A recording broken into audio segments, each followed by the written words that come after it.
A gente precisa falar um pouquinho sobre a diferença de residência fiscal, cidadania e, de fato, ter um passaporte, um ID local. Essas coisas podem se combinar ou destoar, dependendo do país que você esteja se aplicando uma residência ou uma cidadania. No geral, em termos amplos internacionais, a gente vai considerar que uma cidadania te dá um direito de residir naquele local, seja um visto, um visa, e também um ID local. Mas nem todos os países vão considerar que isso é de fato um cidadão. Às vezes eles vão chamar isso daí de residente. O que você tem que entender dessa história é que existe uma convenção internacional que diz que se eu não passar mais que 183 dias em qualquer nação, eu não sou residente fiscal daquela nação. Se eu passar, por exemplo, 180 dias nos Estados Unidos, eu não vou me tornar residente fiscal americano e não vou precisar pagar imposto de renda nos Estados Unidos. Assim como se eu passar menos de 183 dias no Brasil, eu não pago imposto de renda no Brasil.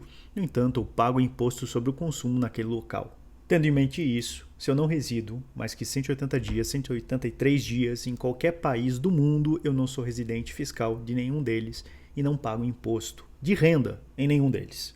No nosso Instagram e no nosso TikTok a gente falou da cidadania, residência de Palau, seja lá como você queira chamar. Palau chama isso de residência, mas por dar um ID local e permitir que você passe até 180 dias lá, sem necessidade de um visto específico, mas sim só com seu ID que você comprou pelo RNSID, que é o protocolo de cidadania de Palau, nós consideraremos que isso é uma cidadania. Mas não é todo mundo que pensa como a gente. No geral, você nunca vai poder cravar o que de fato é uma cidadania, o que de fato é uma residência. Às vezes eu me tornar um cidadão local não vai me dar um passaporte local.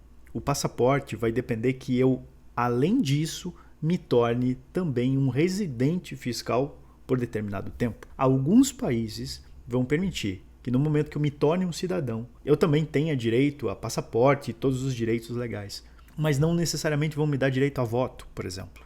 Tentar definir residência, cidadania e todas essas questões, querer uma definição exata de cada coisa é um sinônimo de falta de inteligência. Se eu definir que fast food é só uma comida rápida e gordurosa, um salmão com bastante azeite de oliva não vai estar enquadrado nessa definição, apesar de ser de rápido preparo e bem gorduroso. Coisas bem definidas na vida real, elas não existem. As coisas precisam e são mais fluídas do que isso. A coisa mais importante que eu acho que você tem que realmente decorar é o que me torna um residente de alguma nação, que é residir mais que 183 dias naquele local.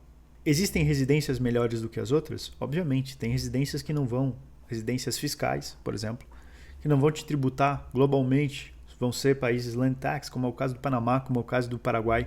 E tem países que vão tributar a tua receita global, como é o caso do Brasil, como é o caso dos Estados Unidos.